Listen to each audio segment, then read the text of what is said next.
नमस्ते साथीहरू, गरिमा विषीको युट्युब च्यानलमा यहाँलाई हार्दिक स्वागत छ। आज हामी अहिलेको तातो बहस अन्तर्राष्ट्रिय जगतमा दिनदिनै जसो न्युजमा आउने हटकेकको रूपमा रहेको इजरायल र प्यालेस्टाइन विवादको बारेमा केही जानकारीहरू राख्न गइरहेका छौँ।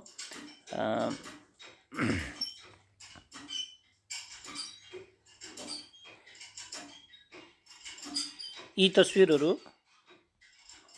आजकल दिनौँ जस्तो पत्र पत्रिका र टेलिभिजनहरूमा देखिने हिंसाका तस्विरहरू हुन्, जुन इजरायल र प्यालेस्टाइन बिचमा भइरहेको द्वन्द्वको कारणले गर्दाखेरि देखिने गरेको छ र यिनी टपिकहरूले दिनदिनै जसो न्युज च्यानलहरूका पान्नाहरू भरिने गरेका छन्। अब हामी इजरायल प्यालेस्टाइन बिचको चाहिँ द्वन्द्व कसरी सुरुवात भयो, तिनीहरूको हिस्ट्रीको बारेमा के छ त्यसको बारेमा केही जानकारी राख्न गइरहेका छौँ। हालको इजरायल प्यालेस्टाइन क्षेत्रमा अटोमन साम्राज्य भन्ने पर्दथ्यो पहिला। त्यति बेला इजरायल पनि थिएन, न गाजा थियो, न वेस्ट ब्याङ्क थियो। प्यालेस्टाइन क्षेत्र भनेर भनिन्थ्यो त्यस अहिले चाहिँ इजरायल प्यालेस्टाइन रहेको क्षेत्रलाई, जुन चाहिँ अटोमन साम्राज्य अन्तर्गत पर्दथ्यो। उक्त साम्राज्य अटोमन साम्राज्यको सुरुवात चाहिँ 14औं शताब्दीमा चाहिँ भएको थियो। 19औं शताब्दीको अन्त्यतिर यो साम्राज्य बिस्तारै कमजोर बन्दै गयो। अटोमन साम्राज्य अन्तर्गत पर्ने यो प्यालेस्टाइन लगायतका यी क्षेत्रहरू पर्दथ्यो। प्यालेस्टाइन अन्तर्गत क्रिस्चियन, मुस्लिम र यहुदी मिलेर बसेका थिए। यो अटोमन साम्राज्यको चाहिँ यो म्याप हो, जुन एरोले देखाइएको छ। यो एरोले देखाइएको ठाउँ भनेको हाल रहेको प्यालेस्टाइन र इजरायल रहेको क्षेत्र, यो एरोले देखाइएको छ निलोले, त्यो भनेको प्यालेस्टाइन, अहिले इजरायल र प्यालेस्टाइन रहेको क्षेत्र हो। त्यही समयमा बिस्तारै 19औं शताब्दीको अन्त्यतिर चाहिँ राष्ट्रवादी विचारधाराहरू, एक्सट्रिम नेसनलिजमले चाहिँ विश्वमा तीव्र रूपमा आफ्नो स्थान बनाउँदै गएको थियो। यो सँगै यहुदी धर्मका अनुयायीहरू माझमा पनि उक्त विचारले बिस्तारै ठाउँ बनाउँदै गयो। विशेष गरी पूर्वी युरोपका देशहरू, फ्रान्स, रसिया, पोल्यान्ड, साथै हिटलरले शासन गरेको जर्मनीमा यहुदीहरूप्रति अत्याधिक घृणा तथा हिंसाका घटनाले तीव्र रूप लिन थाल्यो, जसले उनीहरूलाई आफ्नो भूमि जेरुसलेम नै फर्किनुपर्छ भन्ने मान्यताको विकसित हुँदै गयो। यसै क्रममा सन् 1981मा पहिलोपटक ठुलो सङ्ख्यामा युरोपबाट यहुदीहरू प्यालेस्टाइन क्षेत्रमा बसाइसराई गरे।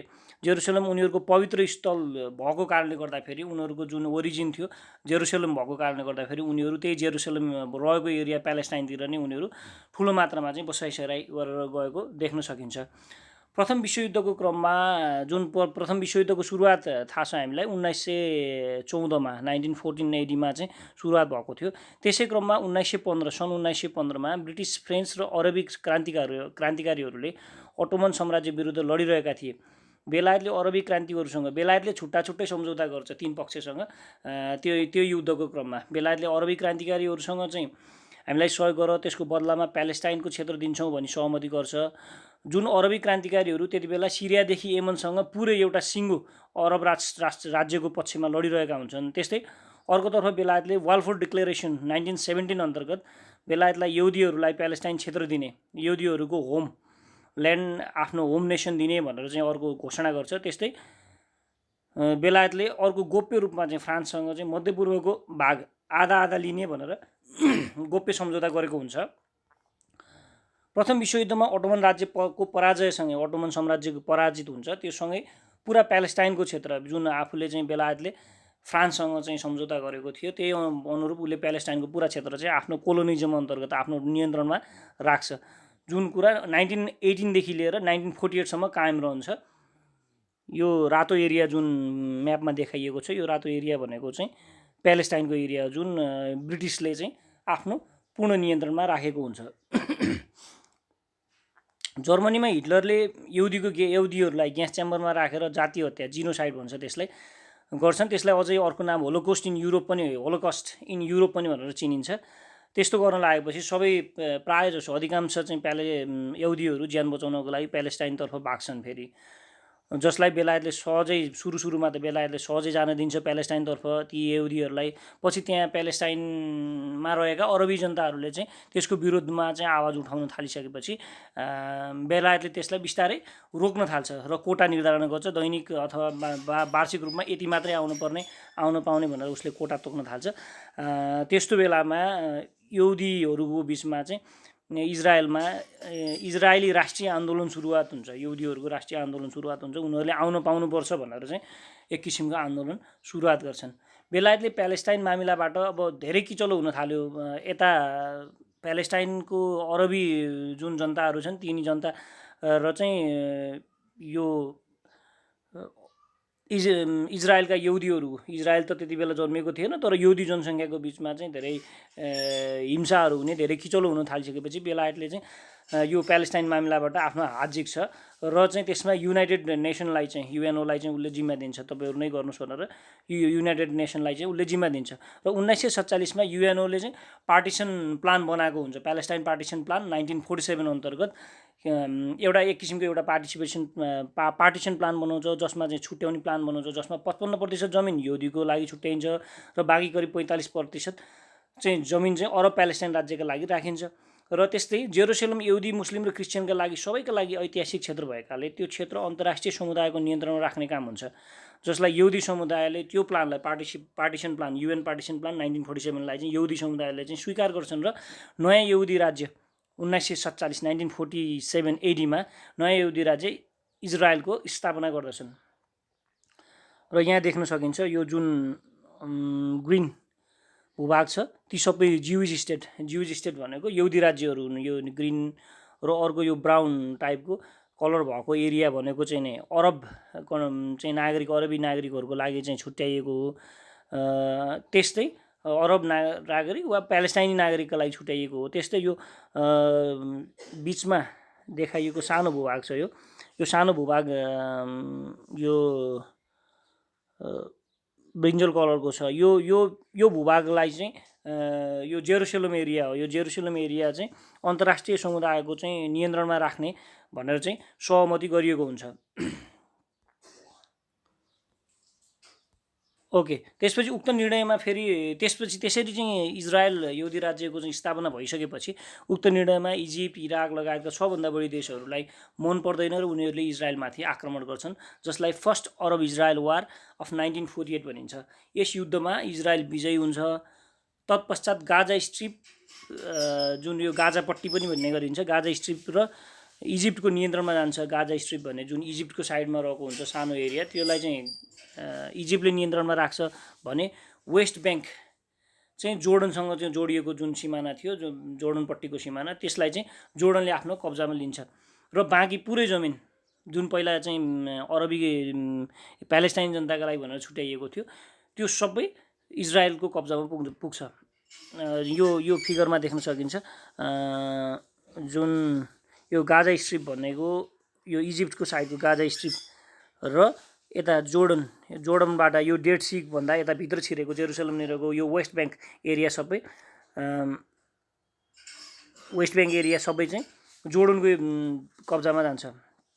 प्यालेस्टाइन जनताका लागि केही भूभाग पनि बाँकी रहँदैन। करिब 7 लाख अरबी विस्थापित भई अन्य देशमा शरण लिन बाध्य हुन्छन्, जसलाई 1948 प्यालेस्टिनियन एक्जोडस पनि भनिन्छ।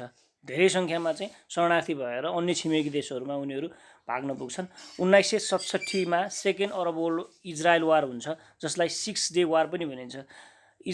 त्यसमा पनि इजरायल विजयी हुन्छ र गाजा स्ट्रिप जुन पहिला चाहिँ इजिप्टको कब्जामा थियो र वेस्ट ब्याङ्क जुन जोर्डनको कब्जामा थियो त्यो साथै इजिप्टको यो नक्सामा देख्न सकिन्छ।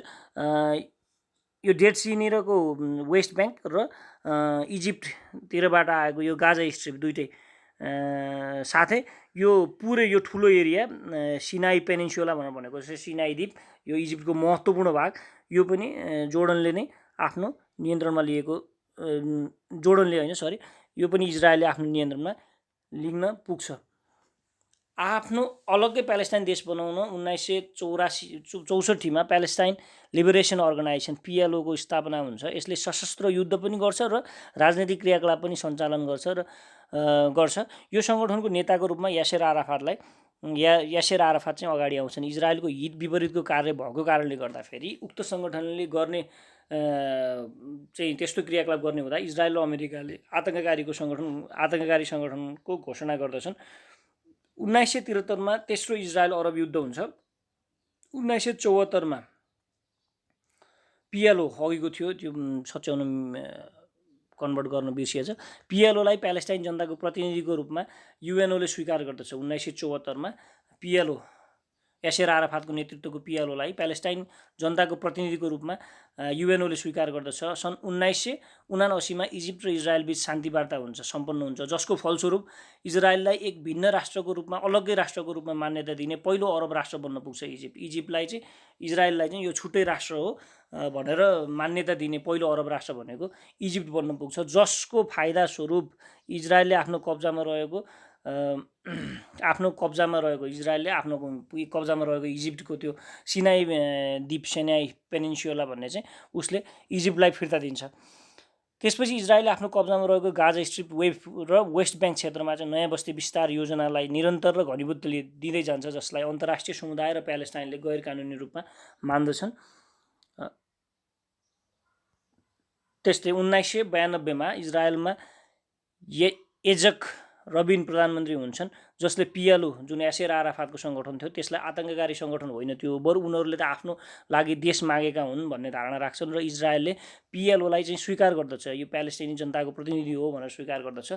त्यस्तै सन् 1993 ओस्लो सम्झौता हुन्छ, जसले दुई देशको बाँडफाँड एउटा समझदारी विकास गर्छ। सन् 1994 प्यालेस्टाइनमा चाहिँ आधिकारिक सरकार निर्माण हुन्छ। त्यसपछि बिस्तारै चुनाव हुने, राजनीतिक क्रियाकलापहरू सञ्चालन गर्ने एउटा स्वतन्त्र सरकारको रूपमा चाहिँ त्यहाँको प्यालेस्टाइनको सरकारले चाहिँ आफ्नो भूमिका निर्वाह गर्न थाल्दछ।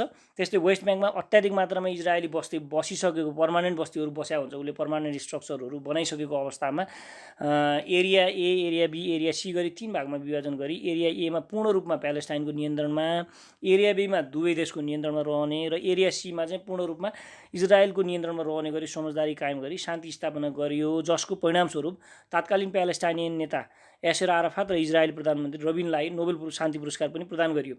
सो कुरा अपाचे भएको यहुदी अतिवादी समूह जुन एक्सट्रिमिस्ट ज्युइजहरू थिए, तिनीहरूले अर्को वर्ष इजरायली प्रधानमन्त्री रबिनको चाहिँ हत्या गरिदिन्छन्।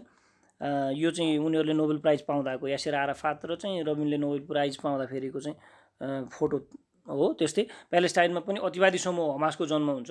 दुवैतर्फ अतिवादी समूहको बोलबाला हुँदै जाँदा अनेकौँ हिंसाका घटनाहरू हुन्छन्, अनेकौँ युद्धहरू लडिन्छन्, रकेटहरू आक्रमण हुन्छ, हजारौँ नागरिक हताहती भएका छन्। प्यालेस्टाइनमा 2007 हमास र त्यो पिएलओ जुन फताह पनि भन्थ्यो त्यसलाई, पिएलओ भनेको यासेर आराफातले चाहिँ स्थापना गरेको सङ्गठन, दुईटाको बिचमा चाहिँ गृहयुद्ध पनि हुन पुग्छ। गाजा स्ट्रिप जुन गाजापट्टी थियो, त्यो गाजापट्टी चाहिँ हमासको कब्जामा रहन्छ भने वेस्ट ब्याङ्क क्षेत्र जुन जोर्डनको एरियामा थियो त्यसमा चाहिँ पिएलओको नियन्त्रणमा कायम हुन पुग्छ। गाजा स्ट्रिप वेस्ट ब्याङ्क क्षेत्रमा नयाँ बस्ती विस्तार योजनालाई निरन्तरता दिन्छ, इजरायलले अगाडि बढाउँछ। त्यस क्रममा प्रत्येक पटक चाहिँ हिंसा हुने गर्दछ। इजरायल र प्यालेस्टाइन बीच सहमति नहुनुका धेरै कारणहरू छन्, जसमध्ये प्यालेस्टाइन शरणार्थी जुन 7 लाख, त्यति बेलाका 7 लाख थिए र त्यसपछिका बनेका शरणार्थीहरूलाई के गर्ने, वेस्ट ब्याङ्कमा रहेको यहुदी बसोबास जुन पर्मानेन्ट रूपमा उसले बसोबास बनाएको छ, प्लानिङ गरेको छ, त्यसमा चाहिँ बसोबास गर्न दिने नदिने जस्ता मुद्दाहरू छन्। यसै गरी जेरुसलेमलाई दुई पक्षमा भाग लगाउने वा नलगाउने जस्ता मुद्दाहरू पनि छन्। पछिल्लो केही साता इजरायली प्रहरीले हतियार सहितका सैनिकको सङ्ख्या पनि बढाएको छ। रमजानको अवसरमा अल अक्सा मस्जिदमा ग्यास र स्टेन ग्रेनेडको प्रयोग गरिएको थियो। मक्का र मदिना पछिको यो मुस्लिम नागरिकको लागि सबैभन्दा पवित्र स्थल पनि हो। यो घटनासँगै प्यालेस्टाइनी क्षेत्रको सबैभन्दा प्रमुख इस्लामिक सङ्गठन हमासले अप्रत्याशित कदम उठाउँदै इजरायललाई अल अक्सा परिवार शेख जराबाट आफ्नो सेना हटाउन अल्टिमेटम दिएको थियो। सो अल्टिमेटम पालना नभएपछि उसले रकेट आक्रमण गरिरहेको छ। र यो थियो इजरायल र प्यालेस्टाइन बीचको कसरी द्वन्द्व भयो भन्ने कुराको चाहिँ ब्रिफमा हामीले केही समरी राखेका छौँ। यहाँलाई कस्तो लागेको छ फिडब्याक दिनुहोला।